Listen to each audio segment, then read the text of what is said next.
Welcome back, everybody. Well, today let's see if we can dig a ditch and get this drain pipe coming off of our downspout over here put in the ground.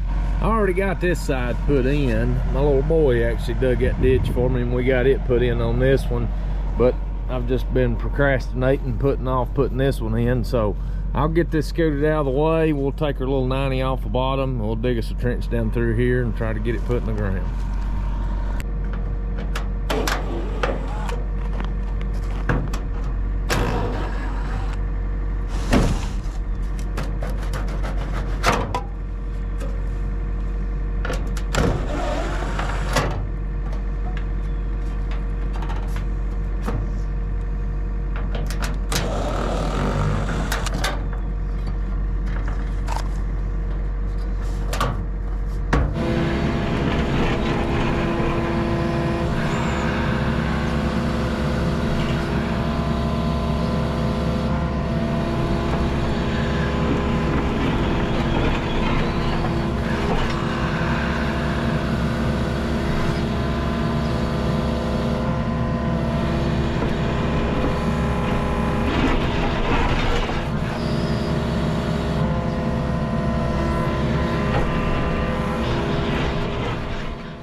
Well, that's pretty well got her roughed in down through there.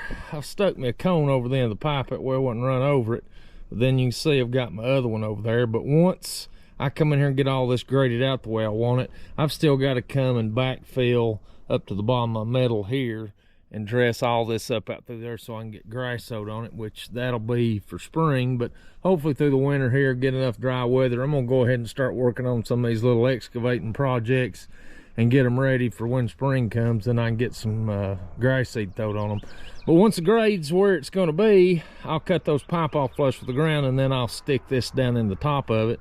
That way you won't run over the end of your pipe with a lawnmower, tractor, whatever it may be. Now I will tell you, if I had a bunch of trees around my building to where I was going to get a bunch of debris blowing into my gutters, I probably wouldn't do it that way, where they come out there 90 up, because you probably, it'd be a good catch basin. But here, I don't have anything gonna be blowing in my gutters. I'll get a little bit of sediment, but I can pop these out, stick my hand down in there and clean them out, and I should be good to go. So anyway, that'll get the water running on down the hill, and hopefully when we get these in there, we won't be crushing the end of our pipe when we run a lawnmower or a tractor over that.